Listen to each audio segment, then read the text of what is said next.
As the primary brand of Smithfield Culinary, we take pride in offering a huge array of high-quality pork products. There's really something for everyone, helping you satisfy every crowd, every time. Visit us at smithfieldculinary.com/Smithfield. What's up, everybody? Welcome to another episode of Extra Serving, a podcast from Nation's Restaurant News. I am Sam Oches, editor-in-chief here at NRN. Happy almost Halloween. It is, as you listen to this, maybe you're listening to this on Halloween, but it is at least close to Halloween. We're bringing the Halloween spirit. That's right. I've got my black and orange. And as always, I'm joined by my colleague, Alicia Kelso, who's also, can you describe for those who are not watching what you are wearing? A T-shirt with zombie Colonel. Maybe a little bit more detail than zombie Colonel. I think KFC sent me the shirt several years ago, and it's literally the Colonel as a zombie. So zombie Colonel Sanders. Sure. That is amazing. I want one of those. KFC is like the king of merch, right? I mean, if nothing else, because we talked about KFC last week and the difficult spot they're in, but if nothing else, they crush it on merch. I think my office would attest to that. It's pretty full with KFC stuff, which is good because I live in Louisville, so appropriate. But we don't want you moving your computer and trying to show me all of your because it happened once and we already lost Alicia there for a second. Look at my clowns. Look at my merch. All right, Alicia, I don't want to make you too jealous, but not 10 minutes before we joined this call, I received in the mail the Jenny's holiday collection of ice cream. Oh, you're kidding me. So I wanted to brag a little bit. And if you follow me on LinkedIn, you know that last week I was joined by Jenny's CEO, Stacy Peterson, as well as their head of R&D, Beth Stallings, at one of the shops here in Columbus. Of course, Jenny's based here in Columbus. I'm based here in Columbus. So that is a match made in heaven, in my opinion. I get to eat lots of Jenny's ice cream, but I got to check out the holiday collection, which is particularly yum. And I have to say the 7-layer bar, if you get a chance to try their 7-layer bar, it is very, very tasty. Alicia, I know you miss Columbus at least a little bit when I brag about my Jenny's. Many things about Columbus, not campus area. For sure. I avoid that.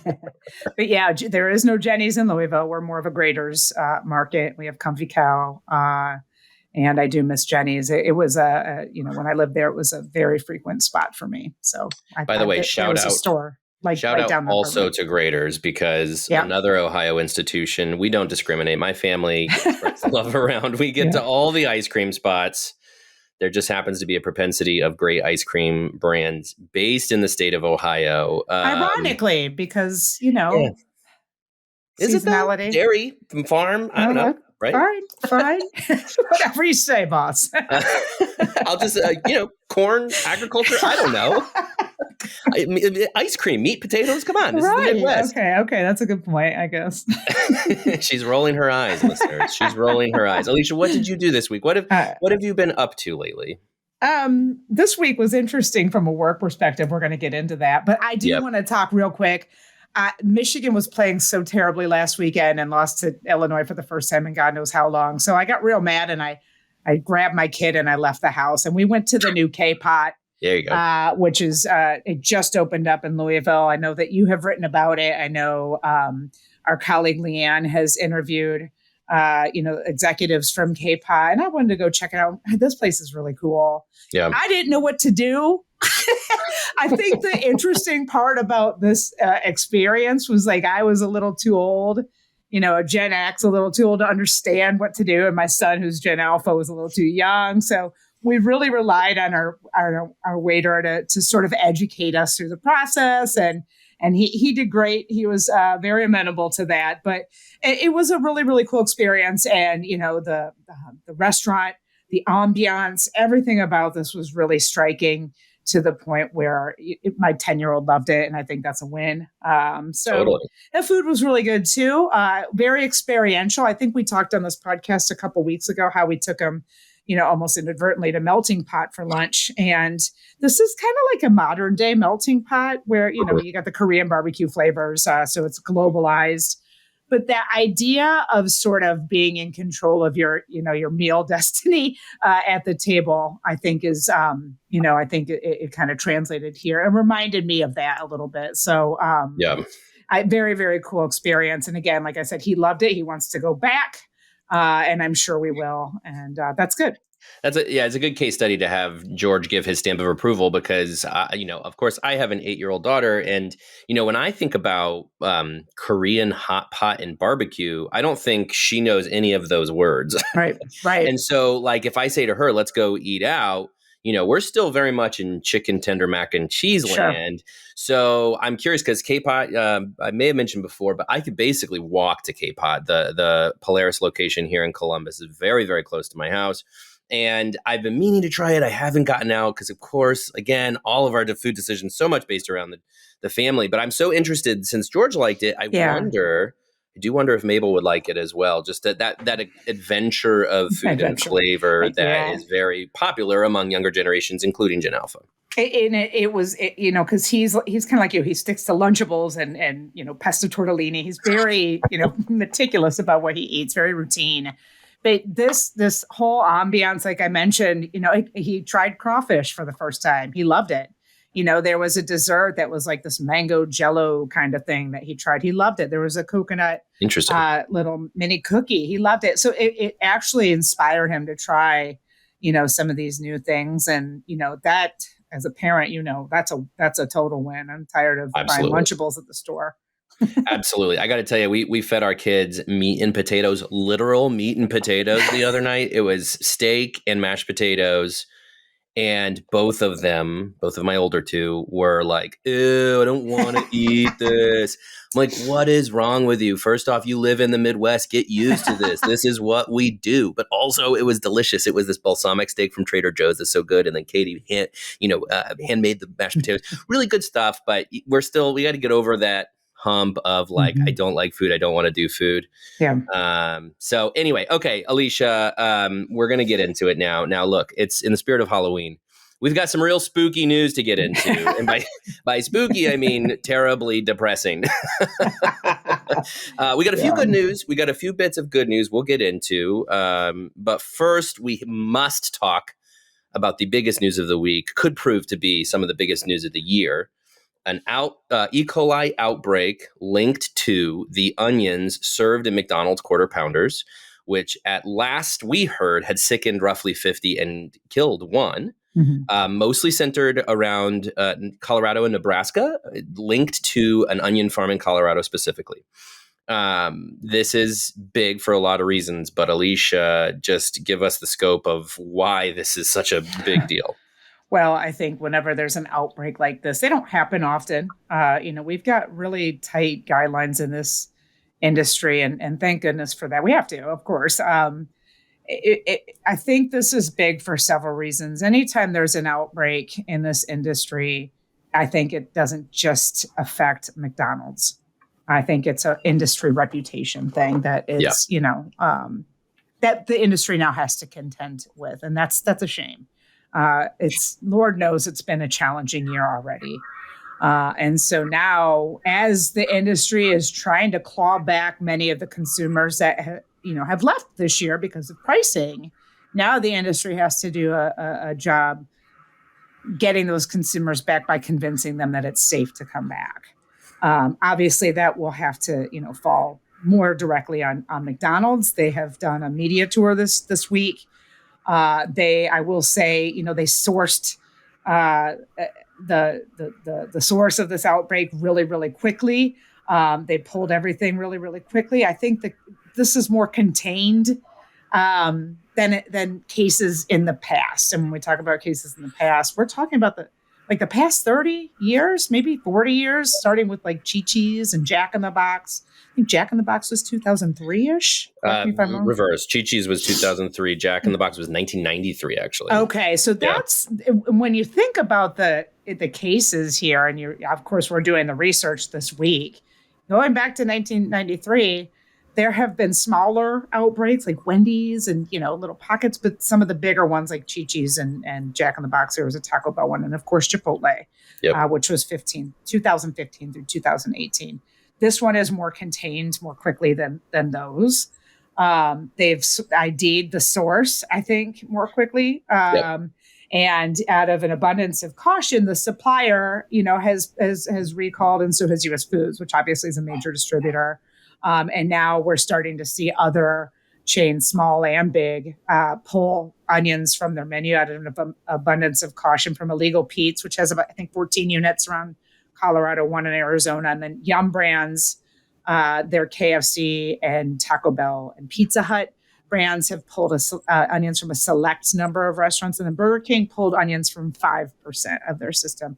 I emailed a bunch of chains yesterday to see if there was any additional recalls here. I haven't heard back yet. I'm just curious to see how widespread this is. Yeah. As it pertains to McDonald's specifically, they report next week.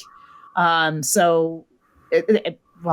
report on the 29th. And so I think the concern here is, there was a lot of optimism around McDonald's returning to same-store sales growth. They had a rare 2 quarters of negative same-store sales growth. And I think the pandemic was the last time we would have to go back for that. And so this is an abrupt roadblock thrown in their momentum. I don't want to be dismissive of the human toll this has taken. As you mentioned, 49 people sick and one fatality. But from a business perspective, gosh, what a bummer. And not to mention this system, McDonald's supply chain system, is one of the, if not the best in the industry. They've won awards. I mean, so this was kind of shocking, to be frank. So I think how bad this becomes is yet to be seen. We're still in early days here. The first lawsuit has been filed. I don't think it's going to be a $25 million settlement like Chipotle's was, but who knows? I think right now, though, McDonald's would be prudent to shift, some of their messaging back to quality. They've been doing value messaging for a long time, again, to win back some of those consumers that it's lost. And now they've got to really focus on safety and quality. Yeah. I mean, it's hard to overstate just how significant this can be to a business and to the performance at a business. Because you mentioned some of those examples. If you go back to Jack in the Box in the early 90s, E. coli, 4 children died and hundreds sickened. And Jack in the Box almost collapsed under that bad publicity. And in fact, when I came into the industry in 2009, Jack in the Box, I quickly learned, had then become a case study in how to rebound from crisis, because they surrounded themselves with people who were able to help control the messaging, of course, able to help control, figuring out the supply chain and cleaning things up. Chi-Chi's, which was a hepatitis A outbreak in 2003, also killed 4 people. They did not. They did collapse. They basically. I mean, this was basically a final nail in the coffin of Chi-Chi's. And because the point is that if there's one thing guests expect from the restaurant that they are dining at, it's that they expect, yes, good food, but like, don't make me sick. Like, there's trust there, right? Yeah. There is trust between the customer and the restaurant that you are going to provide food that is tasty, yes, but ultimately nourishing and not harmful to my body. And so when that trust is broken, then it becomes very, very hard for these companies to come back. And Chipotle is another example where that E. coli outbreak in 2015, I don't have the numbers in front of me. I don't know if you remember off the top of your head, Alicia, but it significantly hurt their sales. I want to say double-digit same-store sales drops. Yes, that's correct. In the wake of that. And it ultimately led to Steve Ells taking a step back from CEO, Brian Niccol coming in, and the rest is history in a way, right? So the thing is, you cannot sweep these things under the rug, move along and say, oh, well, sorry. These kind of outbreaks have got to be taken very, very seriously because of the potential harm they can do to the health of a business. Now, of course, first and foremost, we have to care about the health of the customer, and terribly tragic that one person has lost their life because of this. But then ultimately that with the health of this business, I mean, that you have to shift into that mode where it is, control the message, control the supply chain, reclaim control, make sure this doesn't happen again. One thing I will say about McDonald's and give them credit for, they knew the source very, very quickly. They traced it down to those onions from Taylor Farms out of Colorado on quarter pounders only very quickly. And credit to them for being able to do that. I don't know what allowed them to figure that out so fast as they did, but I will say food safety technology today is better than it's ever been. Traceability better than it's ever been, partly because of a lot of these outbreaks, because some of it's regulatory, some of it's purely in the best interest of a company to have traceability baked into your supply chain. But you might remember Chipotle. Did they ever say what the source of their E. coli? I mean, I don't know if there were suspicions, but they never actually really said what the source of their E. coli was. They tried to pin it to just a few locations, closing those locations, cleaning the restaurants, but it was like it wasn't so simple as that. So correct, it wasn't. And it not only did it sort of incite, the beginning of L's taking a step back, but really that entire team. Yeah. When Chipotle's crisis happened, I mean, they cleaned house a little bit, and this new, under Niccol came in and put that stuff on Loctite. It was night and day, their processes and procedures for food safety. Chipotle is a unique case, because they source locally. But I do agree with you that it was really encouraging to see McDonald's sort of identify the source down to one supplier. Yeah. And I think because they only have one supplier for their onions, that made it easier, whereas their beef supply comes from multiple suppliers. So I think that helped them and the CDC and the FDA iron out the source really, really quickly and to pinpoint Taylor Farms, like you mentioned. Yeah. Yeah. It could have been so much worse. I mean, certainly to be an onion on one product on their menu, could have been worse than that. Also, again, the quick action here and the recall of the product, all of that, I think, meant that it minimized the potential damage of this outbreak. So, so that's good. But if we want to take a step back and say, what now for McDonald's? Look, it's McDonald's. It's not going to have a Chi-Chi's effect. It's not going to have a Jack in the Box effect. But it's sort of getting kicked while you're down with the traffic, what it's been, right? I mean, with the state of the industry today. And to your point, they had reason for optimism that things would have turned around, and maybe they yet will have to some degree. But I think inevitably, I would expect, I don't know about you, Alicia, I would expect they're going to take a same-store sales hit also from this, because again, there's that trust factor that some people might say, I'm stepping out for a couple weeks until they figure that out. Yeah, no doubt. I mean, this impacted a fifth of their restaurants, 20%. It's a lot of restaurants. That's huge, Mm-hmm. And so I think a lot of this depends on how far and wide this spreads from a publicity standpoint. Will there be more recalls, more brands pulling their onions? Will there be more lawsuits? Potentially more illnesses? I don't think so, again, because they nipped a lot of this in the bud early on, but you can't count that out. And I think all of it depends on what the tailwind is for this, this bit of news. We will cover it if there are other brands that pull onions. We will cover, any massive lawsuits, which I would expect there to be more to come. So, there's a long road ahead, and like I said, it's a bummer. They were finding a good cadence with, a lot of their $5 meal deal was pushing some momentum. Their chicken Big Mac, from what I understand, has been doing really, really well from a premium standpoint. So we'll see, hopefully a short-term impact, but again, this food safety is different than something else, Yeah, for sure. Okay, let's get our head above water a little bit. Let's talk about something good. Good, because I'm depressed. I'm depressed now. And this has turned into a therapy session. We'll get back there, Alicia. Give it a little bit of time. Hold on to your chair here, because we're gonna get back there. Okay, so first, let's talk about some good news. Mo Betta's, a Hawaiian plate lunch concept based in Utah, part of our friends at the Savory Fund out of Salt Lake City. They were acquired. A majority stake was acquired by two private equity groups, one out of DC called Blue Marlin, one out of Dallas called Trive Capital, I believe. Mm-hmm. Yep. These two groups partnered to acquire a majority stake in Mo Betta's. You wrote about this week. Big news, partly because it comes on the heels of Savory also sold a majority stake in Swig, I believe, last year.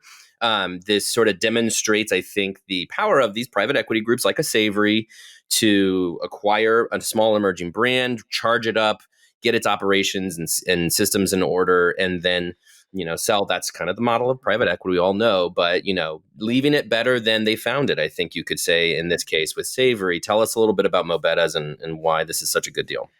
Yeah, well, I don't know what the deal, they didn't disclose terms of the deal, so I can't say it was a good deal, but I can say there were positive aspects of the deal that we do know, including and especially the fact that Savory here and the founders, the Hawaiian-born founders who are brothers, Kimo and Kalani Mack, both retained a significant minority, which I spoke to Kimo and I spoke to Andrew K. Smith from Savory ahead of this story dropping, and both of them said that was non-negotiable with this deal.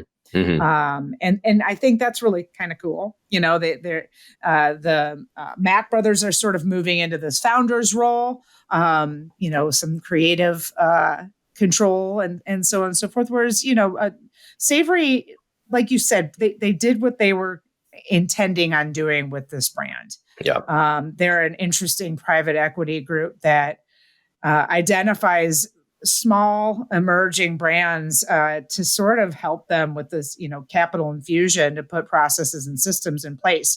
Because, the Mack brothers will tell you they were bus drivers in Hawaii. They didn't know how to scale.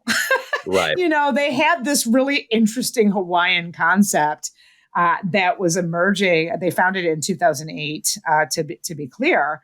And lo and behold, it took off in a way that they weren't expecting, and they had no idea anything about the business side. So that's kind of what Savory does. They come in and they take these small brands with a lot of promise and helps them scale to a point where they can get to what we talked about this week, sort of hand it off to a bigger private equity group to take it. Essentially, the goal here is to take it national.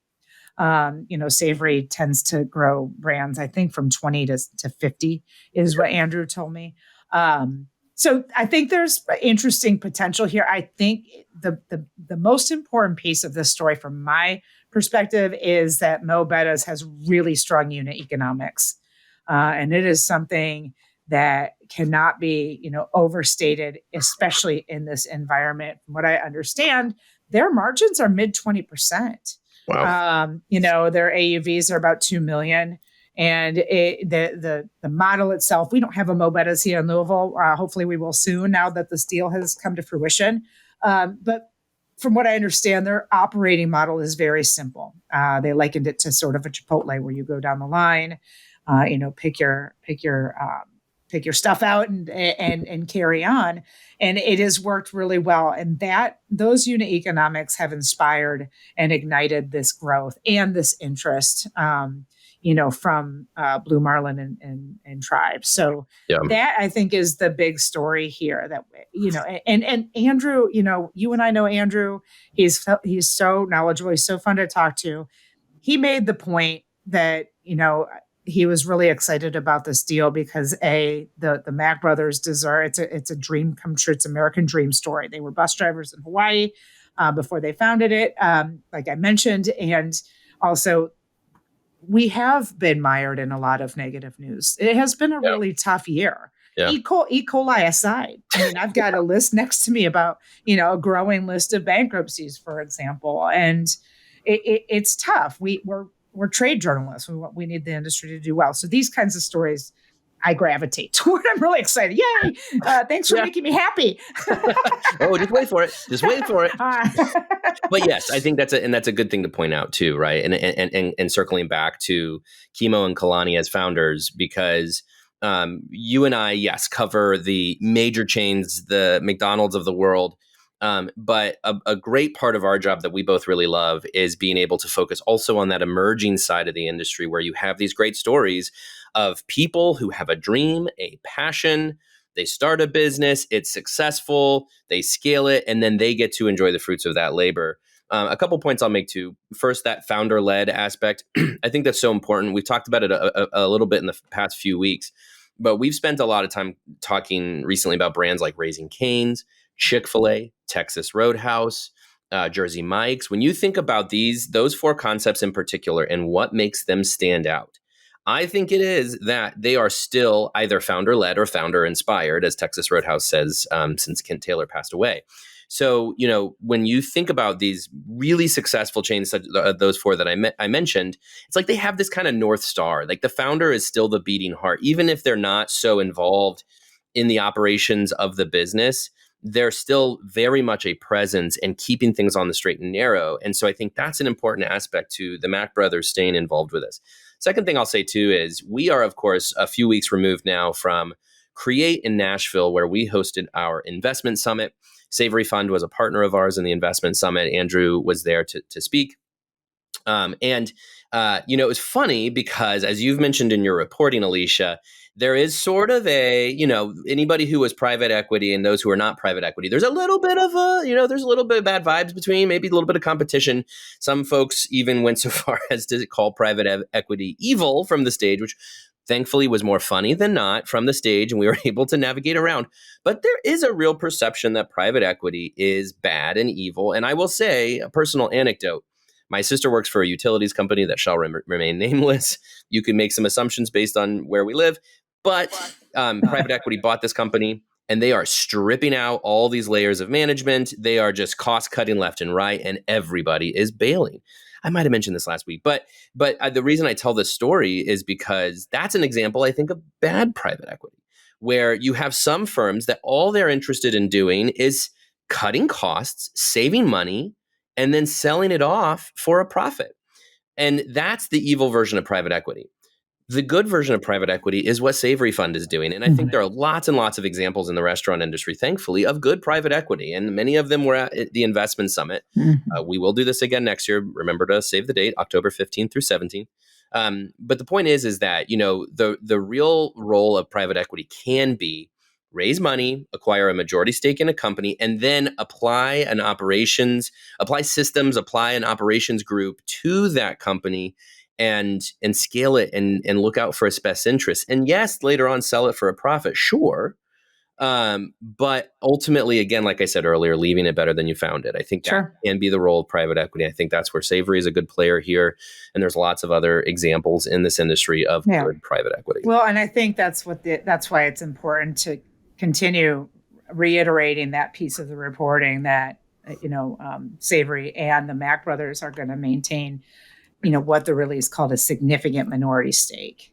I also asked Blue Marlin's Peter Kirsch when I spoke to him if they're going to retain the management team. And he said, that's what we don't not do that. Of course we are. Because a lot of, all four of my interviews came back to that management team. Rob Ertman as CEO, for example, they just put a new COO in place.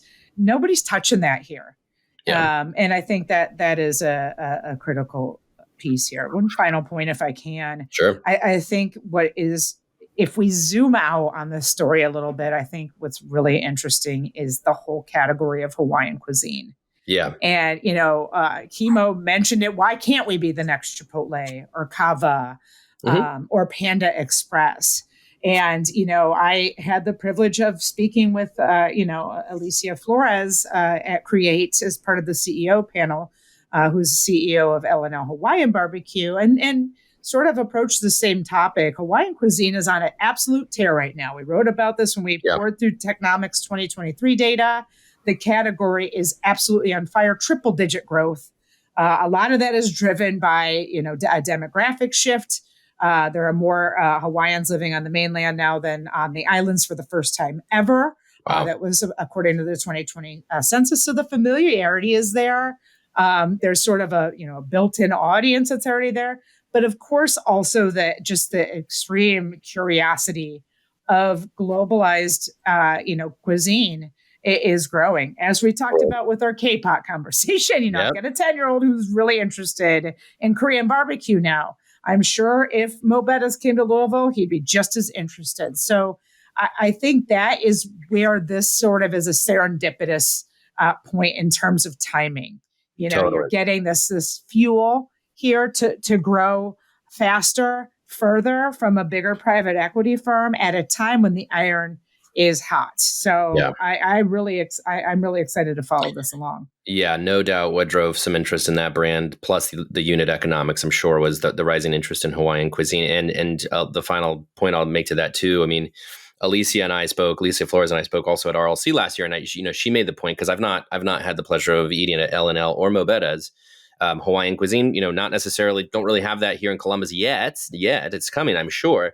But the point she made is it's essentially meat and potatoes, right? Like there's, on one hand, it's adventurous and global, quote unquote, global flavors, but on the other hand, it's also pretty familiar to the vast majority of Americans. So that could be a reason why Hawaiian barbecue. Guess that means your kids won't like it. So my kids won't like it. I know. I am doomed to Chick-fil-A and Raising Cane's for the rest of my life. I guess it could be worse. Okay, are we ready to get depressed again, Alicia? Whatever. It's time for I'll send you my therapy bill, or my liquor store tab. That's right. We're going to start drinking on this show, because we're going to. Hopefully, if the industry turns around, we won't need to. So there you go. Yeah. Turn around, we won't start drinking on the show. This is the time where we do our extra serving, and I'm going to bring in one of our colleagues who is going to speak on a subject that is equally not as optimistic, and that is Starbucks performance. And to join us today to talk about Starbucks performance, I'm seeing how long I can milk this before she pops onto the screen. There we go. Join us to talk about Starbucks performance is senior editor Joanna Fantozzi. Joanna, welcome. Hi. Okay, Joanna. So Alicia and I have had a real wild ride so far in Extra Serving, because we started by getting depressed talking about McDonald's E. coli outbreak, but then we got cheerful and excited about Mobetta's acquisition and how there's so much potential in Hawaiian barbecue concepts. But we're going to take things back down now, because Starbucks has said ahead of their earnings report next week that they will be reporting 7% global same-store sales decline, 6% North America, 10% decline in traffic in North America. Yikes. This is tough. Joanna, what's the deal with Starbucks? I am going to be contrary. Okay, do it. Because I actually think that Brian Niccol is doing everything right. I do think that so far, obviously, he's still in the very, one very month good on the job. in what he could have done so far. I do think he's doing everything right. Hopefully, I'm not wrong about this, but yeah, I think that the same store sales and that 10% traffic decline, yikes, is not great. It is leftover from previous administration, right. And I think it's really a sign. This is good because it shows. This is good for Starbucks because I think they have a long runway ahead of them to get back to kind of where they were. And I think it's just obvious to me that what Starbucks customers want is not what they were getting. So basically just don't do that. I think It's almost, he has a lot of, not easy fixes, but there are a lot of things that it's very clear that Starbucks customers don't want. They clearly do not care if you put these, discounts in front of them. That clearly did not work. They clearly do not care if you come out with a new LTO every week, using probably pretty expensive SKUs, if I guess. And what I think that they really want is they want their Starbucks coffee on time. They want to be able to use the app well. They want to, and employees want to be able to get through their day, especially the busy mornings, without feeling like they can't use the equipment, et cetera, and getting backed up. I think that he was smart for getting ahead of this really negative earnings report this quarter by saying, okay, yes, that aside, here is what I'm going to do. And hopefully he's going to get right into things. And yeah, curious to hear what you guys have to say as well. Yeah, it's a great point that getting ahead of this was important. And there, he posted a video message to the corporate website, which I think is rare for a CEO to do when it comes to something that could be perceived as being so negative. So you're right; he's getting out ahead of it. And yes, of course, none of this is Brian Niccol's fault by any means. He's been there for a month and change. And I have to admit, if I get in his head a little bit right now, I bet you he's salivating. I bet you he is chomping at the bit, because talk about a low bar to clear, right? Like you come into a company that's doing 10% declines in traffic, And he comes in and he outlines basically everything needs to be fixed, right? Like this list of things that he's saying needs to be fixed, and it's communication, product complexity, barista training. I mean, we're talking about all the things, which to some degree could be overwhelming. Where do we begin? But to another degree, it's like, hey, look, nowhere but up from here. Because if we just like kind of work over here and then we're going to work over here, we're going to work over here. And he gets out on video and just says it straight up like, hey, we're not doing great, but we're going to do something about it and fix it. Alicia, what did you think about this? No, I agree with both of you. I was pleasantly surprised about the pre-announcement announcement. That laundry list, though, I think we have to be pragmatic here. It's going to take time. And everything on paper looks great. I agree wholeheartedly with Joanna's point that, this is what they've been doing is not what their customers want. And one thing that I think really intrigues me is that not just the simplification of the menu, again, to Joanna's point, that complicates literally everything. That complicates baristas' jobs, throughput, cost structures, and so on and so forth. The marketing piece of this is something that really intrigues me. The three of us have had this conversation right after Brian Niccol was hired. What is Starbucks really missing? And all three of us agreed it was a sort of identity. They have not been top of mind for us. The three of us cover this industry. We eat, breathe, and sleep this industry. And they were not on our radar for anything, marketing related. That is now moving front and center. This, of course, is Brian Niccol's bread and butter. He relied heavily on, marketing changes at Taco Bell and Chipotle, to get fuel under those brands. So I'm really intrigued with how he's going to leverage that experience from a marketing standpoint to, quote, get back to Starbucks, as he mentioned. One thing that as part of that is extending that messaging beyond the 60% of customers who are rewards members. And I think that's where they have the biggest opportunity here. That is also a challenge, I think, that we can't really be dismissive of. I do a long run every Sunday in Louisville. Last Sunday, I went on a 12-mile run. I passed 3 7 brews in 12 miles. And one of them just opened, and the line was, taking up the entire parking lot behind it. There's more competition than there was 5 years ago before Starbucks started showing any kind of issues or pressures. And these companies they're not simplifying their menu. They're not, striving to. They're two separate conversations, of course. Does Starbucks have enough to just be the community coffee house that it wants to get back to? Because at the end of the day, we still want convenience. And so I think striking that balance of getting back to the coffee house and then, adhering to the consumer's demands for time and convenience is going to be the biggest challenge alongside the growing competition that we're seeing. Yeah, and it's really a balance, right? I think, and this is something Starbucks has drove for many years. I think that I want to say it was right before the pandemic. They were talking about like January, February 2020. I remember they were talking about going over their portfolio and doing conversions to express locations, like kind of like pickup only locations. But at the same time, they wanted to invest in more of their reserve locations. And so kind of in figuring, I think that their goal was to figure out where are express locations needed, where is reserve locations needed. And it almost seems to me like those are two different customers. Those are two different occasions. What I don't think that they should do is, and I'm just going to put this picture in your mind of how I experienced this Starbucks in Penn Station in New York. And now I understand that that there isn't much seating in Penn Station in New York anymore because they're concerned about like homelessness and whatnot. However, the new Starbucks in Penn Station is so incredibly stark and barren. There is 0 seating. There is like a rail that you can like hold on to with your drink, basically.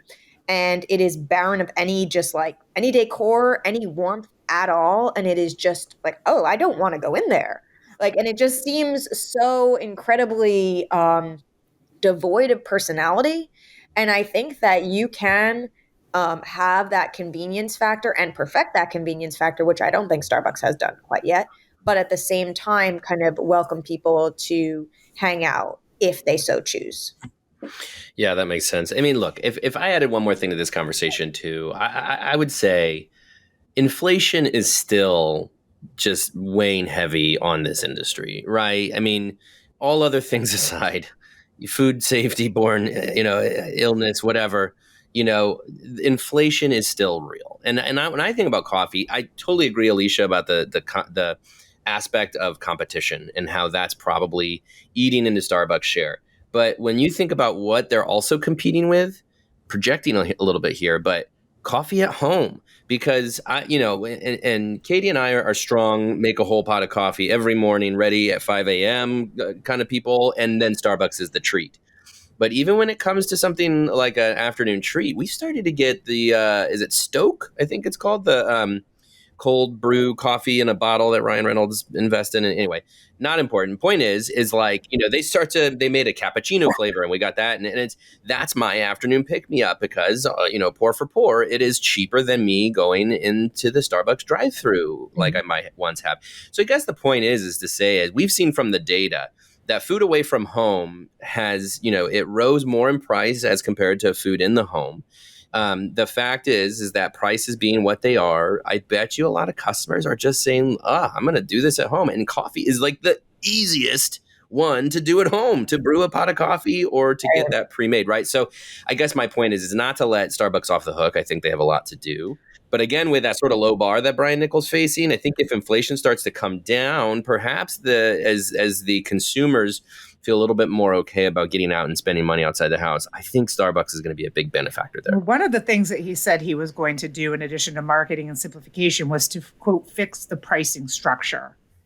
And I posted on this on my LinkedIn, just as I posted, about his last message on LinkedIn about how he was going to fix everything, which I don't even know if that was a month ago. There are, I think, 208 comments now. And if you anecdotally pull from those comments, most of them are about price. It just got too expensive. Yeah. I don't know what fixing the pricing structure looks like right now. I don't, there was, obviously no detail. But to me, it seems like that is what consumers are craving the most from this brand. I feel like fixing the pricing structure would look more like a barbell strategy, which I feel like has been really successful for other brands. And in that, just like make your basic coffee drinks cheaper, and then you can have fun with the specialty drinks. And to kind of like, I understand maybe why Starbucks leaned so heavily into these LTOs and specialty drinks, because you're not going to make an oleato at home. Not easily, maybe. No. I wouldn't even try. Wouldn't even want to if I could. Wouldn't cross my mind. Okay, and then you're not going to make like a hot honey drink or whatnot. They have all these like interesting kind of LTOs with the lavender foam lattes. And I understand why they kind of leaned on that, because they wanted to get people excited to go to Starbucks, because in general it's cheaper to make just regular old coffee at home. So I feel like maybe that barbell pricing strategy would work. That is a good prediction. We will wait and see whether Brian Niccol and company are able to turn things around in the short and long term. My money's on yes. I think they'll figure it out. 2025 may be the year for them. Okay, lightning round to close things out on a positive note. What's everybody dressing up as for Halloween? Joanna, you go first. Oh no, I'm not doing anything for Halloween. But okay. What? But I was because I'm in the in between stage. I don't have kids. And then I don't really friends aren't really doing as much, and I'm going to a wedding this Halloween weekend. So, but I was going to I have a Belle dress that I dress up whenever I don't know what to wear. Okay. So, Belle from Beauty and the Beast, of course. So I might, Belle from Beauty and the Beast, her villager dress. So I might dress up as that to greet trick-or-treaters. Well, I have to ask, your friend who's getting married over Halloween weekend, not a very cool move, friend of Joanna's, but are they going to allow Halloween costumes? No, they really specifically are hoping people don't. And so I don't think they ever made Have that. your wedding another day, people. Yeah. Jeez. I mean, crazy. It's It's October 28th. Yeah. So Still, that's I'm wearing not a costume. My husband threatened to dress up as Darth Vader, though. So. Threatened. I'd say that's pretty cool. I mean, it's a guy who has a Death Star clock above his head. Alicia, I know what you dressed up as last year. Are you going to one up that this year? Well, it depends. We were the family. We do family costumes, and last year we were the characters of SpongeBob. I was Squidward. You rolled your eyes when you said that. And because it was a very awkward costume. It was like one of those blow up ones. I couldn't see anything. Right. And I couldn't get my drink. Anyway. Drinks for Halloween, trick or treating? What are you talking about? My kid wants to be Gru. And so my wife and I have agreed to be minions. And we also ordered our 2 dogs minion costumes. So we're going to be Gru and the minion. Yeah. That is great. So we are of every year the mentality, let's do a family costume. And then it gets to be too late and we don't do the family costume because I'm just too lazy. And we're like, are we really going to dress up? However, this year we finally pulled it off. We are going to be a family-themed costume because it's too perfect, and this was the only year we could do it, which is The Incredibles. Because now that we have our Jack and we've got our Dash and Violet, so I will be Mr. Incredible. I'll be sure to throw out the photo onto the LinkedIn just to make sure everybody sees how terrifying I look as Mr. Incredible, and a pillow stuffed into my. I was just about to say you're gonna put a pillow there. I've been bulking up for this. Yeah, sure, lifting some weights. Right. Anyway, that's all the time we have for this week's Extra Serving. Joanna, Alicia, thanks as always. Thanks for having us. Thanks. As the primary brand of Smithfield Culinary, we take pride in offering a huge array of high-quality pork products. There's really something for everyone, helping you satisfy every crowd, every time. Visit us at smithfieldculinary.com/Smithfield.